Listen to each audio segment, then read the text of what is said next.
Hello there. Welcome to Fan-Fueled Fiction. I've got a great video for you today, so let's get right to it. The lightsaber is one of the most iconic weapons in fictional history, rubbing shoulders with James Bond's Walther PPK, Halo's Type 1 energy sword, and legendary blades like Sting and Anduril from Lord of the Rings. But there's more than just one kind of lightsaber. From curved hilts to saber staves, light whips to lightsaber pikes, today we're going to look at all of them, every different kind of lightsaber. First, of course, we have the standard single-bladed lightsaber. Not as clumsy or random as a blaster. An elegant weapon for a more civilized age. These weapons have a simple cylindrical hilt that projects a blade of focused plasma roughly 3 feet long with an omnidirectional cutting surface. Like any other lightsaber, the color of the blade came from a special crystal placed in the hilt itself. When active, the lightsaber produces its iconic hum, and, contrary to popular belief, does not give off heat unless the blade makes physical contact. One primary variant of the standard lightsaber was the dual-phase lightsaber, a saber with more than one focusing crystal, allowing the blade length to be easily changed mid-combat. Usually the blade would retain its color, but there were variants that used 2 crystals of different colors. For example, Corran Horn's lightsaber could switch from a shorter green blade to a longer white blade with the flip of a switch. Also of note are training lightsabers, which were locked into a low-power setting that could not cause serious harm. These were used for training purposes, such as in the hands of younglings in the Jedi Order. Outside of their designated purpose of training, these lightsabers were rarely seen. A 2-piece lightsaber was simply a standard lightsaber modified to come apart into 2 pieces for concealment or storage, such as the weapon Kanan Jarrus used during the time of the Galactic Empire's reign, when possession of a lightsaber was outlawed. A lightsaber blaster hybrid was simply a lightsaber that had a mechanism to allow the weapon to fire blaster bolts or stun bolts, giving the user a ranged option and also allowing for easy concealment as it could be passed off as a blaster, especially during the reign of the Galactic Empire. While lightsabers were highly policed, blasters were not. Finally, worth noting is electrum detailing. Jedi who had proven true mastery of the Force and who were promoted to high ranks, such as positions on the Jedi High Council, were given the opportunity to have the rare and expensive metal added to their lightsabers, giving the hilt golden detailing. Mace Windu is perhaps the most well-known Jedi to have electrum on his lightsaber, and Darth Sidious plated his lightsabers in electrum as well as an insult to the Jedi. Electrum plating did not change the functionality of a lightsaber, only the cosmetic appearance of the hilt. Next is the curved hilt lightsaber. Popularized by specialists in the second lightsaber form Makashi like Count Dooku, this design allowed a user more control and a more direct extension of their body, which provided much more precision and efficiency of motion. The legendary ancient Sith Lord Darth Bane also possessed a curved hilt lightsaber, which was stated to be weightless, allowing for a much faster attack and defense. Behind the scenes, the curved hilt lightsaber was designed for Count Dooku's actor Sir Christopher Lee in 2002's Episode 2 Attack of the Clones. Lee had an extensive fencing background, and the hilt was easier on the 79-year-old's arthritis than a standard lightsaber hilt. The double-bladed lightsaber, or saber staff, was initially seen in the hands of the Sith assassin Maul during the events of the Phantom Menace, but had been used by both Jedi and Sith for millennia. It was typically associated with a fast and aggressive fighting style.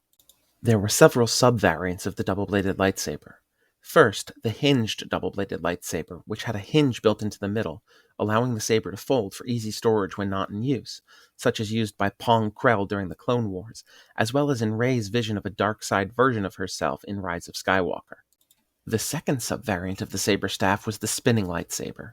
Used almost exclusively by the Imperial Inquisitorius, this blade could function as a single blade or a double blade, and with the touch of a button, the blades would spin around the central handguard. These were given to the Imperial Inquisitors more as a tool of intimidation, as many of the Jedi survivors of Order 66 were young Padawans who had not seen much combat. In addition, the Inquisitorius was never meant to be very strong. As an entire organization, they were kept weaker than Darth Vader, so that any insubordination or insurrection could be quickly put down. An experienced foe could simply slip a blade into the ring guard of the spinning lightsaber and destroy it with a flick of the wrist. They also appeared to grant the wielder some degree of flight or gliding. The third subvariant was the split saber, which was simply a pair of standard lightsabers that could easily connect hilt to hilt and be taken apart just as easily, allowing for a more versatile approach to combat. Cal Kestis acquired one of these during his journeys, and the Sith assassin Saj Ventress had 2 curved hilt lightsabers that could connect to create a multi-axis double-bladed lightsaber. One unique double-bladed lightsaber was that of the Dark Jedi Exar Kun, who had a blue lightsaber with 2 blades. However, the hilt was only the size of a standard lightsaber, rather than the much longer saber-staff hilts, allowing Kun to spin the weapon much more easily and attack from unorthodox angles much faster. Also worth mentioning is the War Dragon Rider lightsaber in the Star Wars Galaxy magazine, which was functionally a saber staff, but had a fist-sized blade between the 2 grips. Somewhere between the standard lightsaber and double-bladed lightsaber was the Peacemaker lightsaber of the Old Republic era. Peacemaker lightsabers had a traditional long blade, but also emitted an extremely short blade on the butt of the weapon. While this could theoretically be used to make a saber bash more deadly, it was likely more hindrance than help. The Bogan lightsaber was similar in design to the Peacemaker lightsaber, but had a more fractured hilt, presumably due to elevated power from the crystal. It had a similar long blade and spike on the butt of the weapon that the Peacemaker lightsaber possessed. These 2 lightsabers have only ever appeared in the Old Republic online game, and thus not much is known about them. Next is the lightsaber Shoto.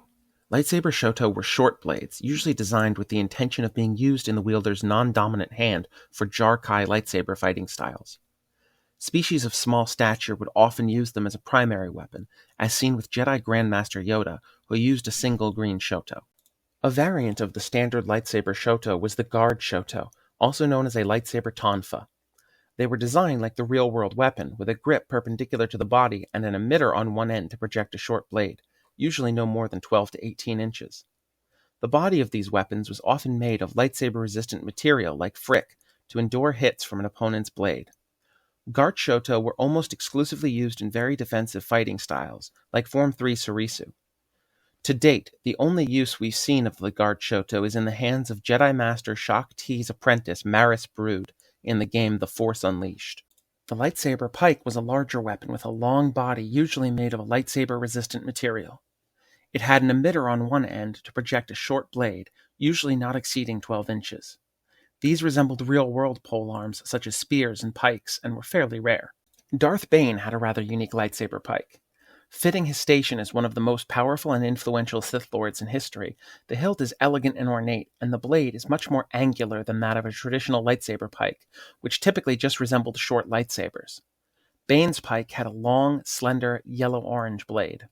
Similar to lightsaber pikes, long-handled lightsabers were single-bladed lightsabers with a longer hilt than average, allowing for a better grip and more leverage. Tythian lightsabers were long-handled lightsabers whose hilts could collapse for easier carrying. When the blade was ignited, the hilt would extend as well, giving the wielder a longer hilt for better control. The Dark Jedi Warb Null possessed a curious long-handled lightsaber. It had 2 emitters, one on each end, like a saber staff, but one blade was red and the other green, and only one blade could be activated at a time, making it function as a long-handled lightsaber that could change color by turning the weapon around. The Broad Saber was a lightsaber with a broad, flat blade resembling a traditional sword. This gave the weapon a wider profile, but sacrificed the omnidirectional cutting power of a traditional lightsaber. To date, it has only been mentioned once, in the 2018 Knights of Fate sourcebook for a Star Wars tabletop role-playing game. As such, there are no official references for it. This image is fan-made. The Great Saber or Light Club was a lightsaber designed for species of excessive size. It had a bigger hilt and a longer, wider blade than a traditional lightsaber. Thus far, it has only appeared in one Legends video game, Star Wars Dark Forces 2, in the hands of the mutated Gamorrean Dark Jedi Gork. In the screenshot, you can see Gork on the right with his light club, and his companion Picaroon C. Boodle, or Pick, on the left with a standard lightsaber for comparison. A crossguard lightsaber had 3 emitters, one primary emitter for the blade and 2 on either side that projected short spikes, resembling a real-world sword's guard quillins. While these lightsabers had existed for thousands of years, evidenced by the discovery of a green-bladed crossguard lightsaber on Malachor, most people know it as Kylo Ren's weapon in the sequel trilogy. Kylo Ren's crossguard lightsaber was built through necessity rather than intent. When he bled his Jedi crystal, it cracked, making its power erratic, and the 2 quillins served as vents for the extra energy so that the weapon didn't overheat or explode. This cracked crystal is why his lightsaber blade looks so unstable. One early variant of the crossguard lightsaber was drastically different, the forked lightsaber, which had a single crossguard spike at a 45-degree angle. Another variant were lightsabers with physical crossguards, with quillins made of a lightsaber-resistant material to intercept enemy attacks. Finally, in the days of the High Republic, crossguard lightsabers that had retractable crossguards were fairly popular. One notable user was Jedi Master Stellan Gios, who wielded a blue-bladed crossguard lightsaber with retractable quillins. Lightsaber canes functioned rather similarly to real-world cane swords, with the emitter hidden in the head of the cane. The wielder could then pull the cane apart and ignite their saber. A curious weapon was the lightwhip, which, as its name implies, was a lightsaber with a flexible blade several meters long, which could both entangle and cut foes. The lightwhip functioned in a similar way to any other lightsaber, creating a plasma blade, but instead of a single large focusing crystal, it used several small, weaker crystals that allowed for a much more flexible, and often much longer, blade. A variant of the lightwhip was used by the Dark Jedi Lumaya, which had several tendrils rather than just one, similar in style to a real-world cat o' nine tails. This weapon was so unorthodox and hard to counter that Luke Skywalker had to build a Shoto lightsaber to fight against it with two blades at once. The sickle-bladed lightsaber was a legendary variant of the lightsaber wielded by the Sith Lord Darth Noctis. Not to be confused with curved hilt lightsabers, the sickle-bladed lightsaber actually had curvature to the blade itself, making it resemble a real-world sickle or the ancient Egyptian weapon, the khopesh. One extremely odd variant to mention is the armor of Eric Ismarin, which was surgically incorporated into his body. This armor had short lightsabers installed in his elbows, forearms, wrists, and knees. The contained energy axe was a lightsaber built into the frame of an axe, creating a brutal cutting edge. Very little is known about this lightsaber axe or any of its wielders, as it has only been mentioned in the Star Wars Fantasy Flight tabletop role-playing game. It bears mentioning that the executioner's axes in The Last Jedi are not lightsabers of any kind. The BL-155 laser axe utilized monomolecular energy ribbons rather than the same kind of crystal-focused plasma blade that lightsabers used. Light foils were small, elegant weapons based on the concept of a lightsaber. They were popular among nobles and were used for dueling purposes. They were generally rather poor quality compared to real lightsabers due to the cheaper, lower-grade focusing crystals and lower level of craftsmanship than that used by Jedi and Sith. Light foils did not require any connection to the Force for creation or use. One adaptation that existed in the Old Republic era and then was later lost and rediscovered by Jedi Master Kit Fisto was the bifurcating cyclical ignition pulse. Traditionally, submersion in water would short out a lightsaber, but with this modification a lightsaber could function with minimal difficulty underwater. Kit Fisto was a nautilin, an aquatic species native to a mostly oceanic world. By the time of the Clone Wars, most Jedi lightsabers incorporated this modification. The darksaber was a unique black-bladed lightsaber created by the first Mandalorian ever to be inducted into the Jedi Order, Tar Vizsla. After his death, the darksaber was retained by the Jedi Order, who sequestered it away in one of the Jedi temples. Unlike most other lightsabers, the darksaber had a flat blade that came to a point at the tip. It had a rather unique, almost ethereal ignition sound and hum, and the sound of its swings were much higher pitched than any other lightsaber.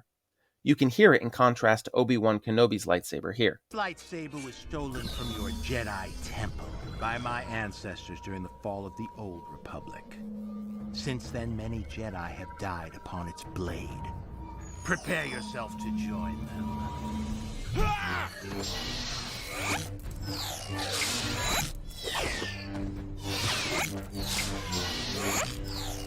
The darksaber also appeared to be more powerful than a traditional lightsaber, as evidenced in two scenes in The Mandalorian Season 2.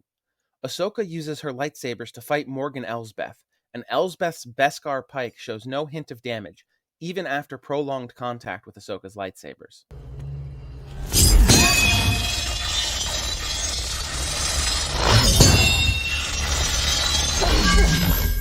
Later, Mandalorian bounty hunter Din Djarin uses this same Beskar pike to defend against Moff Gideon's attacks with the darksaber, and places struck on the pike rapidly heat up, implying a greater energy transfer.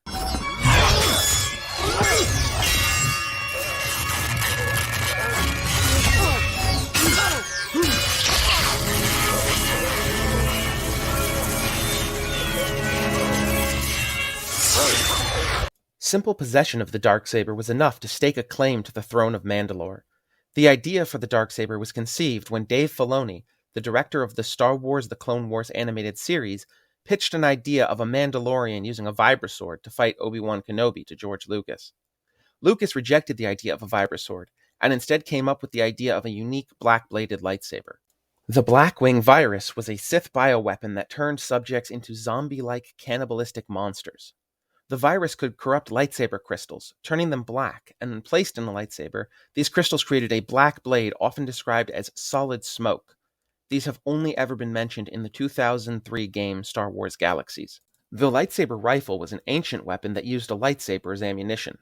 The lightsaber was inserted into a slot on the top of the weapon, and it could fire at least 5 powerfully destructive beams of energy before the lightsaber inside melted beyond repair.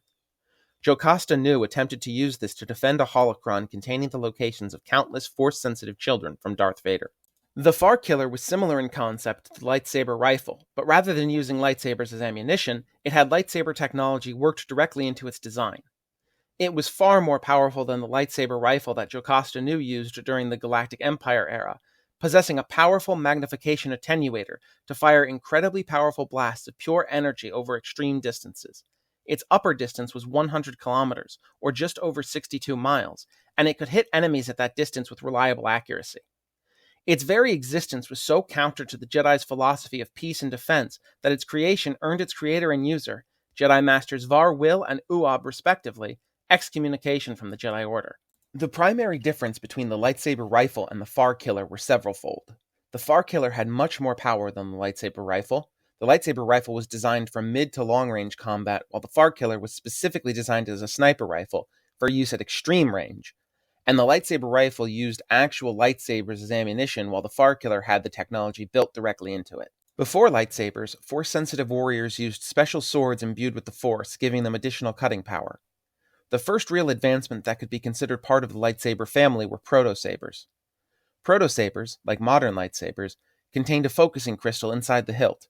However, they drew power not from an internal power source, but instead from a power pack worn on the belt, connected with a cable, which, of course, limited mobility and duration of activation. As technology improved, the Proto-saber was phased out in favor of the modern lightsaber design. The Force saber was a forerunner to the modern lightsaber and was an invention of the Rakatan Empire. It channeled dark side energy through lab-grown crystals, creating a blade that glowed and could be ignited and extinguished like modern lightsabers. The first blade was an ancient lightsaber, originally designed by the Jedi Master known simply as the Weapon Master. It was thought to be the first true lightsaber and served as the foundation of all modern lightsaber designs.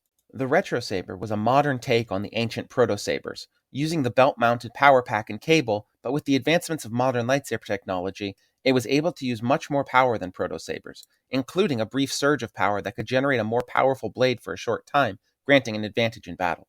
The Flicker Phase blade was a standard lightsaber modified so that the blade would ignite and extinguish randomly during battle. While this did make a dangerous weapon that was very difficult to defend against, it was also incredibly difficult to use, especially defensively, because there was always a chance that the blade would disengage during a saber lock or while attempting to intercept an incoming strike, making this a high-risk, high-reward weapon at the best of times, and very dangerous to the wielder at the worst. The Jedi considered Flicker Phase blades to be dishonorable and didn't use them. There are no known images of Flicker Phase blades, as their only appearance was in the 2018 sourcebook Knights of Fate for the Star Wars Force and Destiny tabletop role-playing game. Another curious lightsaber was the Doggy lightsaber, used by a sect known as the Doggy Jedi. It had an odd, jagged blade with a silvery black core and a much more pronounced aura than traditional lightsabers. The Doggy Jedi were all but extinct by the Clone Wars, though some of their green robes and lightsabers still persisted. The Tag Protoblade was a weapon created by Domina Tag, the head of the Tag Corporation, in an attempt to replicate a lightsaber. It was essentially a gauntlet that produced a plasma blade from the wrist. This weapon lacked a kyber crystal, and thus was not a true lightsaber in the strictest sense, but its blade was just as effective against metal and flesh. However, it was not as energy efficient as a true lightsaber, and as such required constant connection to a battery pack worn on the hip, much like early Proto-sabers. The gauntlet itself was made out of cortosis, a rare lightsaber-resistant material that could actually briefly short out lightsabers on contact, making it an extremely effective defensive weapon. Similar to the Tag Protoblade was Plo Koon's lightsaber gauntlet, a weapon that was designed conceptually for Episode 3 Revenge of the Sith, but was ultimately scrapped. It projected a pair of parallel lightsaber blades, each around 2 feet long, and was presumably wielded in a fairly similar fashion to real-world weapons like the Katar punching dagger or the Pata, a wrist-mounted blade, both of Indian descent. In addition to the single piece of concept art, there was also a Plo Koon toy produced that had this weapon. Next, I'd like to discuss a few lightsabers that are explicitly non-canon, even within Legends, the lightsabers of Star Wars Visions. As an anthology series, each episode is functionally its own little pocket of internal canon, with no relationship to other episodes or the greater Star Wars continuity. I'll address these in episodic order. First, from Volume 1, Episode 1, The Duel, is the Ronin's lightsaber katana. In addition to its more angular design, it does not appear to have a shutoff switch. Instead, the Ronin simply keeps it sheathed in a scabbard made of a lightsaber-resistant material. Its hilt also closely resembles that of a traditional Japanese katana, complete with tsuba. Also from the duel, the self-declared Dark Lord of the Sith, Koru, utilizes an addition to her lightsaber called an auxiliary. This auxiliary attaches to the emitter of her lightsaber and splits the blade into 8 shorter blades, giving the appearance of a parasol or umbrella which she's able to spin at high speeds as a shield. She's able to quickly and easily detach the auxiliary to use her lightsaber in a more traditional manner, both at will and when the parasol auxiliary was damaged. In Volume 1, Episode 3, The Twins, Am uses unique dark side armor amplified by a massive kyber crystal, giving her 4 light whips built into her armor, plus an additional light whip in each hand, all of which swung their tendrils around wildly, though she appeared to have some degree of control over them in her fight with her twin brother Kare. She could also retract the whips into more cohesive straight blades, giving her a total of 6 lightsabers that could rapidly swap between light whip and lightsaber form. We also briefly see a blast of energy from her heel, but it's unclear if this is a lightsaber blade or a blaster shot. Also in the Twins, we see Kare using a lightsaber with a multicolored blade that is also able to rapidly extend and swell, similar to a dual-phase lightsaber but on a much larger scale. In Volume 1, Episode 4, The Village Bride, a former Jedi Padawan named F uses a gold-bladed lightsaber katana.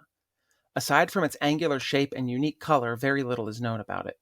In Volume 1, Episode 5, The Ninth Jedi, we see Margrave Juro take a red lightsaber from a foe, and it immediately turns green, and a circular guard made of the same green plasma that comprises the blade appears. In Volume 1, Episode 7, The Elder, the titular Elder uses a pair of lightsaber wakizashi, though in some shots they appear to be as long as katana.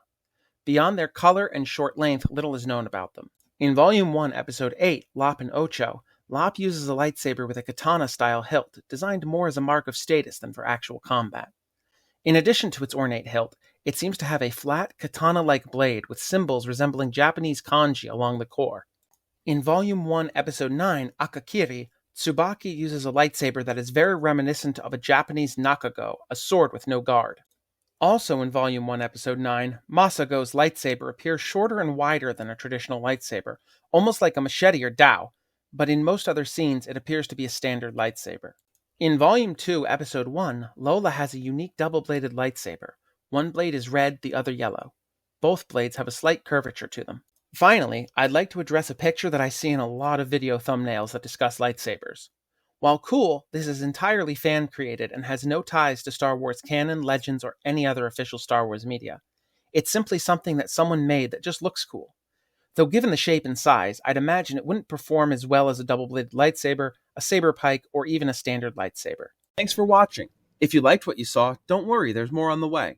If you enjoyed this, please consider subscribing or leaving a like. It takes 2 seconds for you and it really helps me out. See you in the next one.